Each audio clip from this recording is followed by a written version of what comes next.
হঠাৎ একদিন আমার একটা শর্ট ভিডিওতে কমেন্ট আসে যে নাইটি পরে কারা ভিডিও বানায়, ভিউজ পাওয়ার জন্য এসব করছিস। ভিউজ পাওয়ার জন্য অবশ্যই সবাই ভিডিও করে, কেউ সেজেগুজে করে, কেউ নাইটি পরে করে। কে বা কারা নাইটি পরে ভিউজ বাড়ানোর জন্য করে আমি জানি না, বাট আমার নাইটি পরে ভিডিও করাটা আমার একটু বাধ্যতা। কারণ আমার একটা ছোট ছেলে আছে, আমার একটা ছোট বাচ্চা আছে, তাকে সামলে তারপর আমার ঘর সংসারের কাজ সামলে আমাকে ভিডিও করতে হয়। রিল বানাতে গেলে ড্রেসের থেকেও আমার মনে হয় বেশি প্রয়োজন যেটা হয় সেটা হলো কনসেন্ট্রেট। তো আমি যখন রিল করি আমার ছেলে আমাকে বারবার কোনো না কোনো প্রয়োজনে ডাকে।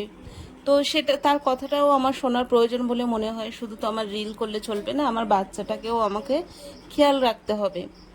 তো সেই কারণে আমি বারবার রিল অফ করে আবার বাবুর কথা শুনি, আবার ফের আমি রিলটা স্টার্ট করি। এইভাবে রিল করতে করতে আমার অনেকটা সময় চলে যায়।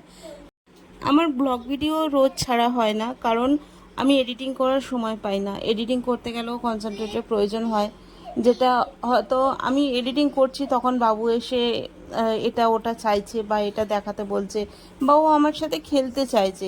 তো সব সময় যদি আমি ফোনের মধ্যেই ব্যস্ত থাকি তো এর এফেক্টটা আমার ছেলের ওপরও পড়বে। তাই কিছুটা সময় যখন আমার মনে হয় যে আমি ফোন ঘাঁটলে ওর হয়তো একটু অসুবিধা হচ্ছে বা ও আমাকে চাইছে, তখন আমি ফোনটাকে সাইড করে রেখে দিই। এতে আমার ব্লগ ভিডিও ছাড়া হোক বা না হোক, তা অবশ্যই ইউটিউবটা ভীষণ আমার কাছে ইম্পর্টেন্ট, কিন্তু আমার ছেলেও আমার কাছে ভীষণভাবে ইম্পর্টেন্ট। তাই চেষ্টা করি দুটোকেই সামঞ্জস্য রাখার। আর এদিকে দেখো, রিল করতে আর ভিডিও এডিটিং করতে আমার প্রায় রাত 10টা বেজে গিয়েছে। আমি তাড়াহুড়ো করে কোনো রকমে ভাত বসিয়েছি, ভাত ফুটে উঠেছে, ওর বাবা চলে এসেছে।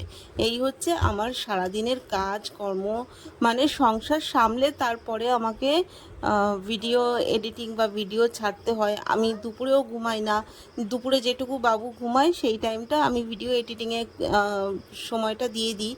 তারপরে কিছুটা বাকি থাকে, রাতে বাবু ঘুমিয়ে পড়লে করি, রিল করি, এইসবেই আমার সময় চলে যায়।